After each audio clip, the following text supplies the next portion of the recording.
L'anémie ferriprive. Donc l'anémie est définie par un taux d'hémoglobine inférieur à 13 grammes par décilitre chez l'homme, inférieur à 12 grammes par décilitre chez la femme, inférieur à 14 grammes par décilitre chez le nouveau-né et inférieur à 10,5 grammes par décilitre chez la femme enceinte.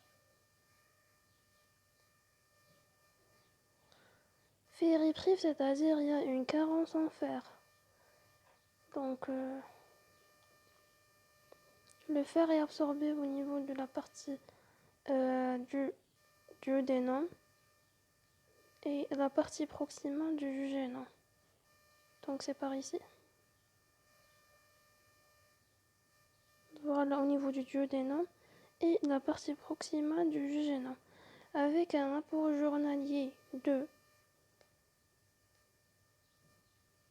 1 à 2 mg par jour chez l'homme, 2 à 4 mg par jour chez la femme. C'est logique parce qu'on a les menstruations. Donc ce qui fait on a des pertes plus que les hommes. Donc on a des apports plus que les hommes. C'est logique. Et la femme enceinte, elle va être 6 mg par jour.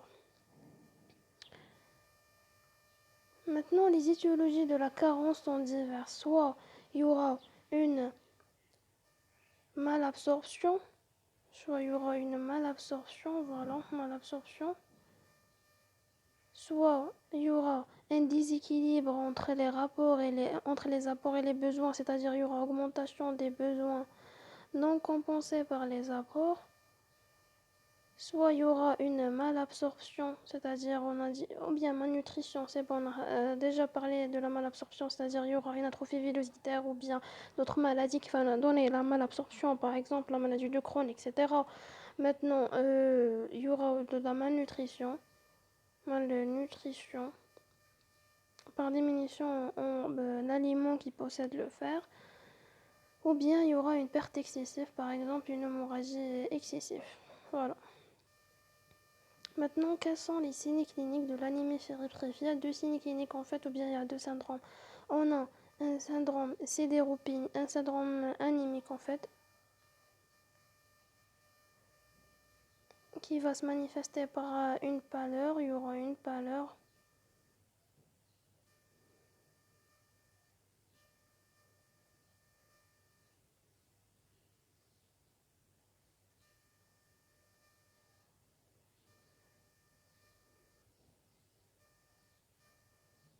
Donc voilà, il y aura une pâleur. Il y aura une asthénie aussi. Donc voilà, il y aura une asthénie et une pâleur.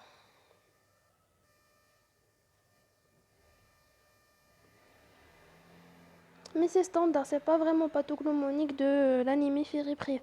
C'est-à-dire le syndrome anémique, on le retrouve dans tout type d'anémie. Par contre, on a le syndrome sidéropénique qui est vraiment pathognomonique. Sidéropénique.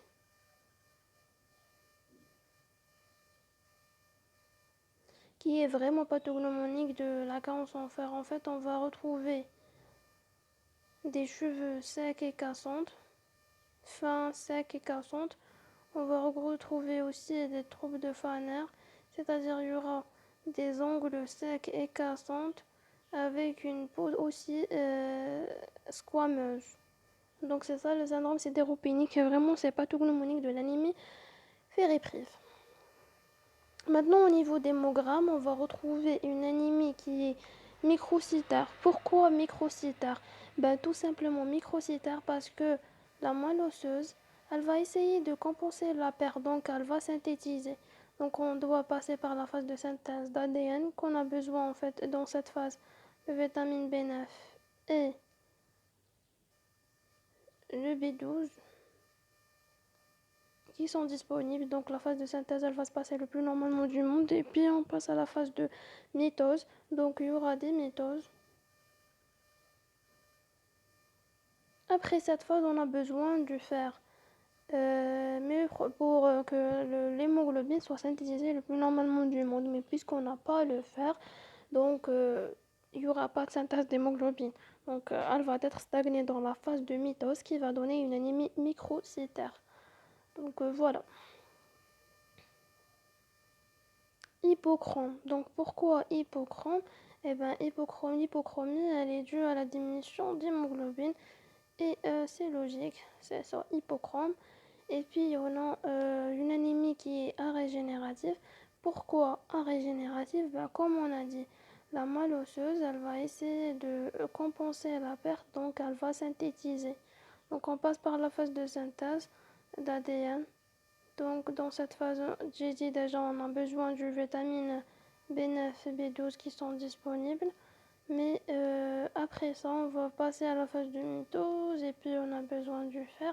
Et puisqu'il n'y aura pas le fer, donc il n'y aura pas de synthèse, on va être stagné dans la phase de mitose qui va donner une anémie microcytaire, mais plutôt régénérative. Donc on ne peut pas compenser parce que le problème c'est au niveau du fer et non pas au niveau de la moelle. Ce qui fait on a besoin des apports en fer pour que ça soit régénératif. Donc c'est pour ça qu'elle va nous donner une anémie qui est microcytaire, hypochrome et régénératif. Voilà, maintenant pour le traitement, on a un traitement de 6 mois. Donc 2 mois pour euh, corriger la carence, voilà. Et 4 mois pour que les réserves, c'est-à-dire pour restaurer les réserves, voilà.